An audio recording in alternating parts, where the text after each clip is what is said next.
Hi everyone and welcome to the channel. Today I'm going to put the Beats Fit Pro through its paces to see if it can meet the high demands physically active people might set on true sport earbuds.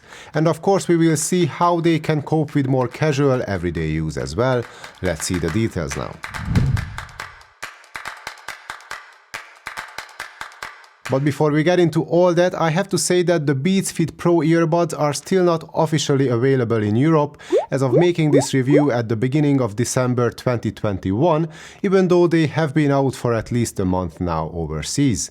So I had to find a way and pay some extra money to get them in for review, but after spending some time with the buds, I gotta say that it was worth the extra hassle, but let's not get ahead of ourselves and have a look at the design of the buds first. So the Beats Fit Pro is the sportier sibling of the Beats Studio Buds, and the common design traits are kind of obvious at first sight. Same general shape, size and design, with one major difference. You can find non-removable ear wings on the Fit Pro, which are supposed to provide you with a more secure fit. I was a bit skeptical at first, as I was expecting multiple sets of swappable wings, as this is what most other manufacturers would do, but we are talking about Beats here, so a different approach is almost guaranteed.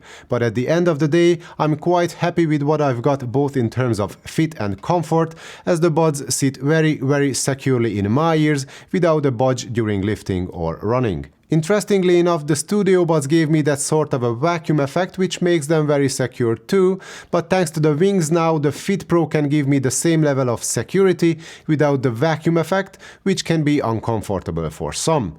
But since the ear wings are a one-size-fits-all kind of solution, some people might have a worse experience than I have with the Fit Pro buds as far as their fit goes. But again, I find them tight and their long-term comfort is first class too. So there are no other wings in the box, but at least there are two other sets of silicone ear tips, so you get to play around with those. The IPX4 rating is not the best you can get, but it's good enough to protect the buds from sweat and some rain as well. The build quality is good, nothing special though. The buds are fully plastic and they weigh in at around 5.7 grams each, which makes them lightweight enough for long-term use. The carry case is also fully plastic and it's not my personal favorite. The size is okay, even it's not quite compact nor it is easily pocketable, but it always ends up in my gym bag anyway and there is plenty room in there. But what bothers me the most is the squeaky lid, which also has quite some play when closed. It pops up easily thanks to the springy opening mechanism, but I feel like it's flopping around just a touch more than what I'm comfortable with. But my biggest gripe with the case is that for $200 we don't get wireless charging. However, there is a USB-C charging port, which in the Apple world is not always the obvious choice. But thankfully Beats decided to make it easy for those who use USB-C devices already. iPhone users, on the other hand, will need an extra cable, which is a strange decision from their point of view, as the earbuds were designed primarily for iOS users. So yeah, this inconsistency with the ports and cables can be a bit frustrating, and that's just another reason why it would have made sense to add Qi wireless compatibility to the Fit Pro. But they didn't, so let's just move on to battery life, which is kind of mediocre too. With ANC on, you can only squeeze out 6 hours of use from the buds, and turning ANC off will only add an extra hour of use to that. In total, with the case you get 24 hours and 28 hours of use respectively. 5 minutes of fast fuel charging can give you an hour of playtime, which is again just an average number. The other major difference between the Studio Buds and the Fit Pro is that while the former comes with a non-Apple made silicon to accommodate Android users, the latter is equipped with the H1 chip, which is tailored to be used within the Apple ecosystem. So pairing and working with Apple devices is smooth and hassle-free. Of course, the Bluetooth 5.0 connection also works quite well with Android phones and tablets, so you will only miss a few Apple-specific features, but more about that in a minute. Signals are stable regardless of what phone you use. I did not experience visible latency with video playback, and I found mobile gaming free from any serious lag too. We only get support for SBC and AAC, as no other codec options are on offer. Single bud mode is also available, and the list of features that apply to both Android and iOS ends here. Multipoint use, or as Apple calls it, automatic switching, works only with other Apple devices.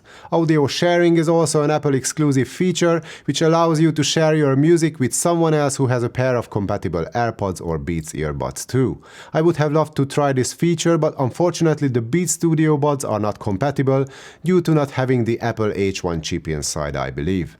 And while we are discussing Apple-only features, let me quickly mention the spatial audio with head tracking and the hands-free Siri activation. And while I find spatial audio kind of gimmicky and useless, accessing Siri hands-free can come in handy sometimes. But again, you will need an iPhone or an iPad to take advantage of all these features. Now, let's hear a quick sample of what the dual beamforming mics sound like. This is a short test of what you can expect from the Beats Fit Pro in terms of voice transmission quality using their built-in microphones in a quiet environment. And this is another short test of what you can expect from the Beats Fit Pro in terms of phone call quality and noise filtering in an environment with loud background noise such as a coffee shop. I actually recorded it on my Android phone, so at least we know that making phone calls is not an Apple exclusive feature. Onto the controls, we got an actual tactile button on each bud, which work well for the most part, but I have the same issue with them as I had with the buttons on the Studio Buds, and that's that they are so easy to press that sometimes I activate them accidentally when I take one bud out or put it back in my ear. With a bit of an effort you can avoid that, but I don't like putting effort into things that should work properly by default.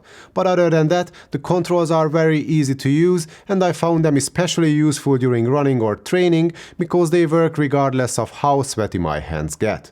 And the buttons also work with a hat, which makes them superior to most earbuds with touch controls. In general, I believe that sport earbuds are better off with physical buttons as they work in all environments and under all conditions, so we got that here. But the actual functionality of the buttons is a different story. You get play, pause and track controls by default, but if you want to control volume with the press and hold action, then you have to give up both the ambient mode controls and the voice assistant controls. Giving up voice activation is no big deal on iOS as you get hands-free Siri, but on Android you will lose voice controls completely in this case. Another annoying limitation is that you have to choose between volume and ambient mode controls regardless of what platform you use. Adding a triple tap action would easily sort this out, but even though I want Beats to prove me wrong, I won't hold my breath until it comes with a firmware update for sure. As far as the smartphone app and its features go, there is a distinction we have to make between Android and iOS again. Well, Beats have made that distinction for us already, so we just have to accept it, I guess. On Android, there is a separate app where you can toggle through the 3 different ambient modes, and there is the custom press and hold setting, where you have to choose between volume controls and ambient modes. There is also an ear tip fit test and an autoplay pause switch. This one can enable the in-ear sensors to automatically pause media playback whenever you take one or both earbuds out of your ears. And that's pretty much it. On an iPhone or on an iPad, you get the exact same options, but it's all integrated into iOS with one extra, and that's the spatial audio feature. You also get some built-in EQ presets with iOS, but no custom settings whatsoever. But if you are wondering why I was just breezing over the active noise cancellation feature, worry no more, I'm going to talk about it right now, as I found it one of the highlights of the buds. Or maybe it's just the excellent passive noise isolation I got with the Fit Pro, but I feel like Beats hit it out of the park with the ANC. Not with the settings and customization though, as all you get is 3 modes: on, off and transparency. You won't get personalization options or any further settings, but that's something you would not expect from Apple anyway, so no surprise there. You can use the app to toggle through the 3 modes or use the buds to do the same. Transparency mode sounds ever so slightly muted, but it's still natural enough, which I generally prefer over intense and over amplified hear-through modes some other buds have. And it's kind of the same as what I heard on the Studio Buds. But the ANC does an excellent job at taming low-frequency rumbles and traffic noise, but maybe it's less efficient when it comes to blocking out higher-pitched noises. It's not quite top-tier ANC, but it's close, and it's definitely better than what we can get with the Studio Buds as well. And if you want to learn more about how the Fit Pro fares against the competition, you will have to watch my big sport earbuds shootout, where I test and compare a few of the best sport earbuds out there, including certain models from Bose, Jabra, Jaybird and JBL. You can find a link in the description. But to give you a hint, the Beats Fit Pro won the ANC test, for example, which shows you how good they really are. And next we have to discuss the sound quality of the Beats Fit Pro. We get a snappy and powerful bass without any excessive bloating or muddiness in the sound. There is definitely more bass than what the Studio Buds can deliver. But that does no harm to the mid-range, as everything comes through with great clarity. Vocals are forward enough, but maybe not quite as forward as on the Studio Buds, as everything feels a little bit more relaxed and warm on the Fit Pro. And that applies to the highs as well, because we get a much smoother and forgiving treble with the Fit Pro. My only real criticism about the sound quality of the Studio Buds was the tendency for the highs to get harsh and sibilant at times, but it feels like less of an issue on the Fit Pro. We get a wide enough soundstage with great imaging too. Maybe the Studio Buds have the slight edge here in terms of how spacious they can sound, but we are talking about subtle and minor differences only. In general, I'm very pleased with the sound of the Beats Fit Pro, as it's neither too boomy nor it is fatiguing, and I can enjoy my favorite tunes for hours on end. And I found the whole Beats Fit Pro experience just as smooth as the sound of the buds themselves. The Fit Pro is not without fault by any means, but at the same time there is a lot to love about these buds. As true sport earbuds, the extremely secure fit and the highest level of comfort might be the key selling points, but the good sound, the easy-to-use button controls and the excellent ANC just make the total picture a bit more appealing. The mediocre battery life, the limited control functionality and the lack of customization in the software might be a deal breaker for some, regardless of whether you have an iOS or an Android device. But iPhone and Apple users can greatly benefit from the symbiotic relationship the H1 chip can offer, so I would highly recommend the Beats Fit Pro for them without hesitation, even though there might be better overall sport earbuds on the market, such as the Jabra Elite 7 Active or the Jaybird Vista 2. But neither of these two can do what the Fit Pro can, and that's being integrated into the Apple ecosystem. People who live outside the Apple world, on the other hand, might be better off with the Jabra or the Jaybird, but even Android users can find the Beats Fit Pro attractive enough. But on a personal note, I actually ended up buying an iPhone after 10 plus years of using Android phones only, as I wanted to get the full experience Beats have to offer. Well, I had a few more other reasons as well to do that, but maybe I will tell you more details about why I bought an iPhone in another video sometime in the future. But my review of the Beats Fit Pro has to come to an end now. If you like this video, please give it a thumbs up and subscribe to my channel. Your comments are welcome as always. Thanks for watching. See you next time.